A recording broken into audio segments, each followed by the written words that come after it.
After a disappointing 2.5 year stretch in the KD era in Phoenix, the Suns needed a change. And they decided they needed some new life in that locker room, and they did exactly that.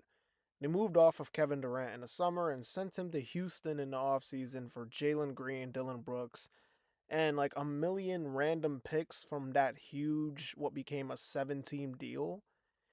And not gonna lie, when the trade initially happened before the whole 17 thing, and it was just, the Suns and the Rockets were mainly in it, I slandered the Suns. I'm not gonna lie. I didn't think the package was really that good.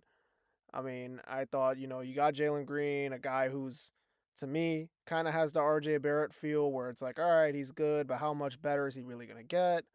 Then you got Dylan Brooks, who's a good role player, and you had I think it was like 11th or 12th pick, one of the two, which I thought was like the most valuable asset in the trade at the time. Turns out I was wrong. I will admit I was wrong. And they've had a fun and more complete team, even though they lost a great player. And, to be fair, both parties decided it was right to move on. So I'm not going to sit here and be like, oh, the Suns traded Kevin Durant. Why would they do that? No, I thought it was time. I thought they needed to do it anyways. I just didn't think that package was worth it at the moment. But I was wrong. I appear to be wrong because the Phoenix Suns, you fast forward to present day, the Suns are 27-19. They play a game against the Brooklyn Nets later on tonight, and they're in playoff contention. They've got some quality wins under their belt. They've beat the Oklahoma City Thunder, they've beat the Spurs, they beat other teams that are pretty good.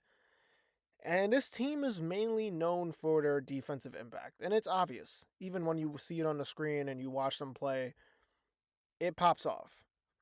The Suns are ranked ninth in defensive rating and fifth in opponent points per game, and they've got solid defenders all over the roster.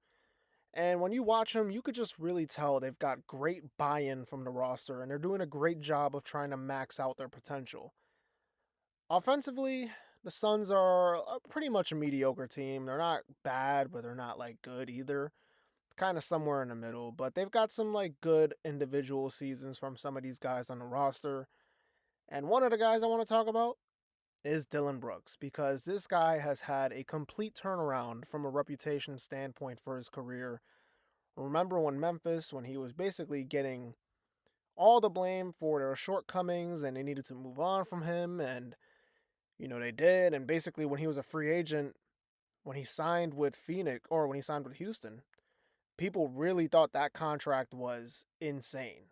They were like, "What is Houston doing?" And look at it now. The Phoenix Suns have Dylan Brooks, and this man, for the second season in a row, in my opinion, and the second team in a row, he has been a culture changer for whatever team he's been on. He's averaging 20 points per game on mediocre efficiency. It's kind of what he always does. But obviously, he provides defensive impact.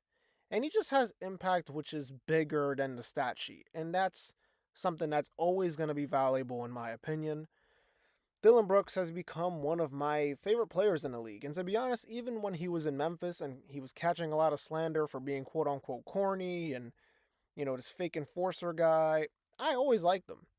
And now I think a lot of people are starting to open up to the fact that this guy is actually a pretty good basketball player. And I think he's getting that attention that he deserves.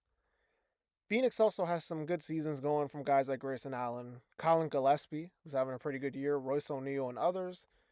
Mind you, they haven't even gotten much from the name that was like the biggest name in the KD trade, which was Jalen Green, the guy that, Phoenix was really just going to take a chance on and see what they can do. The man is still pretty young, he still has some room to grow and get better and see what he can do. And, maybe in Phoenix, it'll be a little more different for him because at Houston, at least, I thought like the spacing was rough. It wasn't always an ideal situation for him. But at the same time, I also wasn't a huge fan of his game either.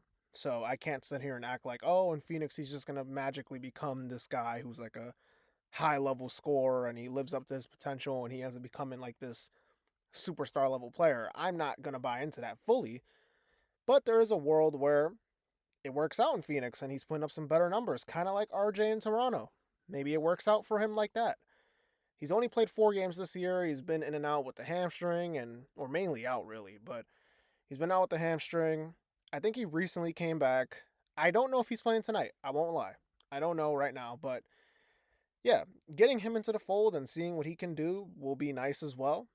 He was expected to be the second option coming into the season, and seeing what he can do, seeing what you can get out of him, obviously will be huge because, like I said, he's still fairly young. There's still some potential there in him. The athleticism is there. The shot making can be shaky, but he has the creativity to get to those shots and do certain things.